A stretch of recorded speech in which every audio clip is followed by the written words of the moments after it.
নমস্কার। একটা শব্দ আছে প্যারাসোশ্যাল। প্যারাসোশ্যাল কি? আমরা এই শব্দটা ডিকশনারিতে পাই। যখন প্রথম টেলিভিশন আবিষ্কার হয় সেই সময় এই শব্দটার শুরুয়াত। প্যারাসোশ্যাল হচ্ছে এরকম একটা কন্ডিশন, যে কন্ডিশনে বেশিরভাগ সময় মানুষ যাকে চেনে না জানে না ইমোশনালি তাদের সাথে কানেক্টেড হয়ে যায়। ইলিউশন বলতে পারেন। ওয়ান সাইড ভালোবাসা বলুন, টান বলুন, যোগাযোগ বলুন, ওয়ান সাইড। বিশেষ করে সেলিব্রিটিদের ক্ষেত্রে এটা বেশি হয়। তাদেরকে আমরা, ধরুন একজন গায়ক, তাকে আমরা খুব পছন্দ করি, তাকে দেখছি, টিভিতে দেখছি বা কোনো ফাংশনে দেখেছি, অনুষ্ঠানে দেখেছি, তার কথা বিভিন্ন মাধ্যমে পড়ছি, তার সাথে নিজেকে কানেক্ট করে নিলাম যে সে আর আমি, মানে সে আমার অত্যন্ত পরিচিত এবং অত্যন্ত আমার কাছের মানুষ। কিন্তু সেই মানুষটা তো আমায় চেনে না, সেই মানুষটা আমায় জানে না, আমি কেমনভাবে চলি জানে না। এরকম সময় অনেক সময় কি হয়, কোনো একটা অনুষ্ঠানে যখন দেখা হলো কোনো কারণে, কোনো প্রোগ্রামে, তো ফ্যানই বলা হয় তাদেরকে, প্যারাসোশ্যালকে আর একটা শব্দ তাদের জন্য। তার মনে হয় আমাকে কেন চিনলো না, এবং তাতে সে দুঃখ পায়।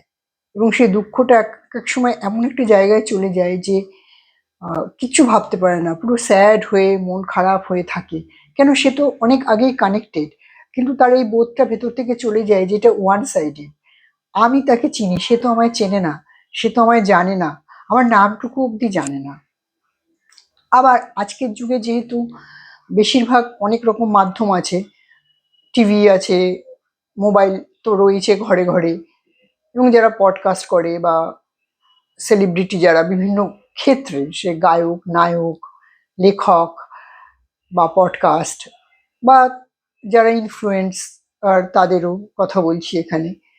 তো তাদের দেখে সাধারণ কিছু মানুষ যারা কানেক্ট করে তাদের সাথে, এবং কোনো একটা জায়গায় যদি সেই মানুষটি তাকে না চিনতে পারে, যার সাথে তারা কানেক্ট করে, যেহেতু রেগুলার, মানে তার ভালো মন্দ, সে কি খাচ্ছে, কে কখন ঘুমোচ্ছে, সে কি জামা কাপড় পরছে, কি সাজ পোশাক করছে, সে কোথায় যাচ্ছে, তার লাইফস্টাইল কেমন, খুঁটিনাটি সেই মানুষগুলো লক্ষ্য করে এবং ইলিউশন করে যে এই মানুষটা আমার সাথে আছে।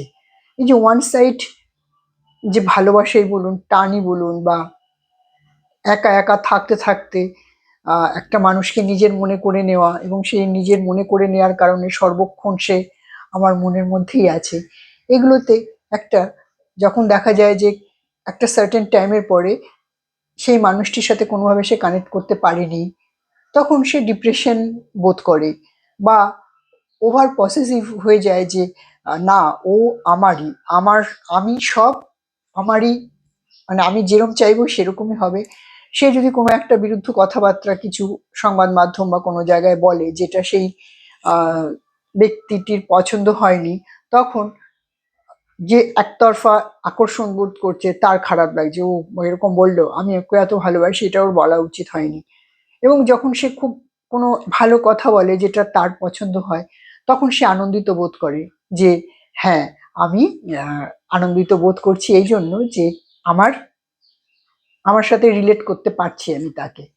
এরকম বিভিন্ন রকম ঘটনাতে চলতে থাকে, এটাকেই প্যারাসোশ্যাল বলা হয়। এবার প্যারাসোশ্যালটা অনেক সময় কি হয়, আমরা জানা সত্ত্বেও সেটাকে আমরা সঠিকভাবে নিজেদেরকে মুক্ত করতে পারি না। আমার এই ভিডিও করার উদ্দেশ্য, ভালো কাউকে লাগতেই পারে, তাকে পছন্দ হতেই পারে, কিন্তু যে মানুষগুলো সামনে আছে, যে মানুষগুলো আমাদের কাছাকাছি আছে, এক টেবিলে বসে যার সাথে আমরা খাচ্ছি বা এক বাড়িতে থাকছি, মোবাইল বা টিভিতে বা যেগুলো আমরা দেখি সংবাদ মাধ্যম বা কোনো এন্টারটেনমেন্ট চ্যানেলগুলোতে, যে সেই মানুষটিকে বেশি প্রাধান্য দিয়ে যে মানুষটি আমার পাশে বসে আছে তাকে অতটা গুরুত্ব দিচ্ছি না। মানে সে কিছু বলতে এলে থামো তো, কি বলছে আগে শুনে নি।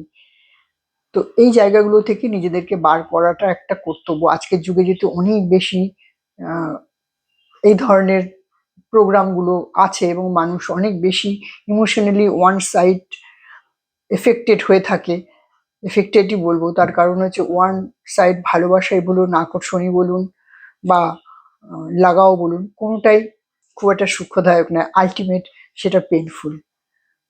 আমার ভিডিও করার উদ্দেশ্য হচ্ছে যে সবাইকে সচেতন করে দেওয়া। যদি এরকম কারোর প্রতি আপনারা এত বেশি আকর্ষণ বোধ করেন, একটু নিজেকে নর্মালাইজ করুন। ভালো তো, যে যা দেখছেন সেগুলো তো যে মানুষটির কাছে আছে তার প্রতি একটু সহানুভূতিশীল হন এবং তার সাথে একটু গল্প করুন। আর যাদের দেখছেন তারা তো দূরের মানুষ, দূরের তারা, দূরের আকাশের তারা আকাশেই ভালো লাগে। ভালো থাকবেন, আবার আসবো একটা ভিডিও নিয়ে। ভালো লাগলে লাইক করবেন, শেয়ার করবেন।